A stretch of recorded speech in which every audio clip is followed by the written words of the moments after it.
as much as we can.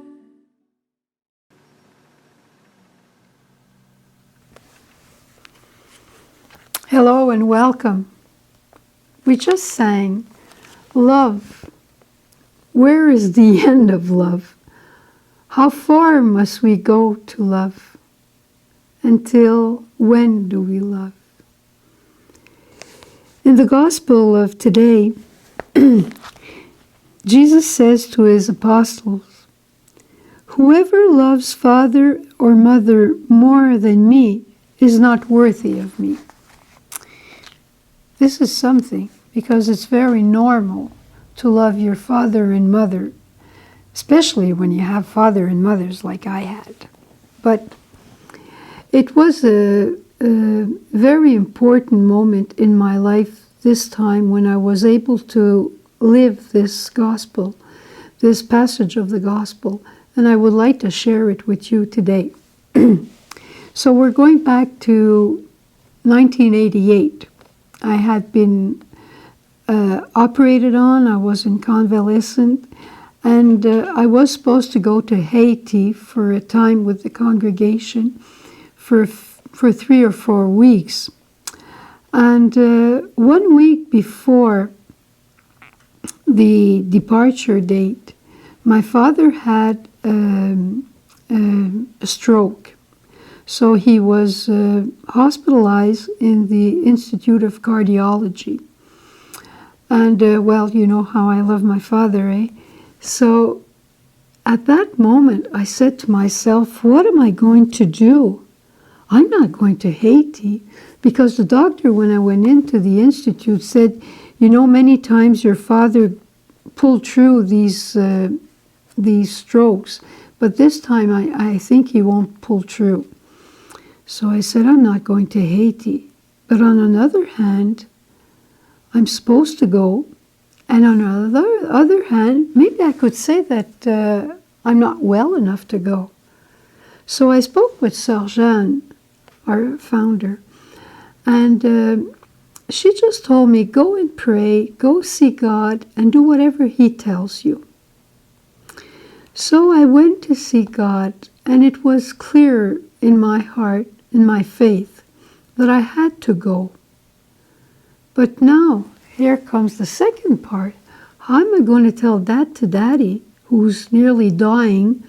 I have to go down to Haiti. Because when I went the first time in 85, he cried so much because he thought that he wouldn't be seeing me alive again. So I just couldn't imagine going to his bedside and tell him that I was going to Haiti. So I went with the grace of the Lord.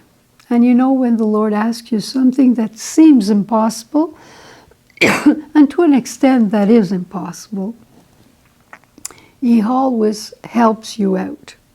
So I went to the hospital, and when I walked into the room, Daddy just looked at me, and he said, "You're going to Haiti, Suzanne?" I said, well, I'm supposed to go.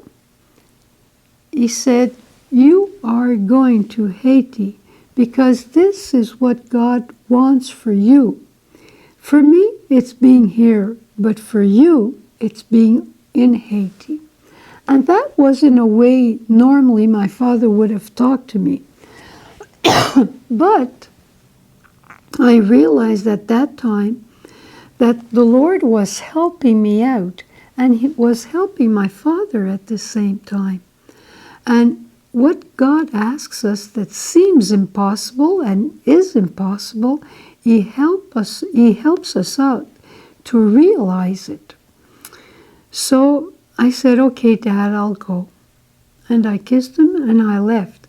And right after, I nearly ran to the chapel in the hospital, and I went to see the Lord again. I don't know if I was crying or not, but I just said, okay, Lord, I'm going. But please, please, please, may Daddy be alive when I come back. And he was alive. He lived for another 3 or 4 years. But only to say that to trust in God, to put our confidence in Him, It's not easy, but if you can do it with the grace, you can go much further along that you think you can. And this gives us a capacity of faith and love and of hope also to always go further on. So have a nice day with this little story. Have a nice day also to put all your confidence in the Lord. And we'll go to the chapel to ask for this grace. And at the same time, as usual, if you liked our little encounter, our little meeting, our time together, just press on like on the YouTube channel. Bye-bye. Have a nice day, and we'll be together again tomorrow.